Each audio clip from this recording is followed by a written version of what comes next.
పశ్చిమ గోదావరి జిల్లా తాడేపల్లిగూడెం నియోజకవర్గ వైసీపీలో కీలక మార్పు చోటు చేసుకుంది. నియోజకవర్గ ఇన్ఛార్జిగా వడ్డీ రఘురాం నాయుడును నియమిస్తూ పార్టీ కేంద్ర కార్యాలయం అధికారిక ఉత్తర్వులు జారీ చేసింది. గతంలో AP aqua authority vice chairman గా పనిచేసిన రఘురామ వైఎస్ జగన్ కు అత్యంత సన్నిహితుడిగా పేరొందారు. ప్రస్తుతం రాష్ట్ర ఆక్వా విభాగం వర్కింగ్ ప్రెసిడెంట్ గా ఉన్న ఆయనకు బాధ్యతలు అప్పగించడంతో పార్టీ క్యాడర్ హర్షం వ్యక్తం చేస్తోంది. ఈ నియామకం నియోజకవర్గంలో పార్టీని మరింత బలోపేతం చేస్తుందని కార్యకర్తలు భావిస్తున్నారు.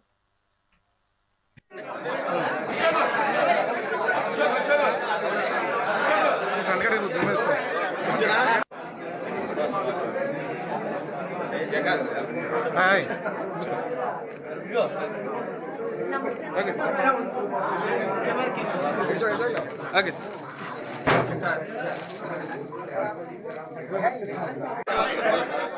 sir.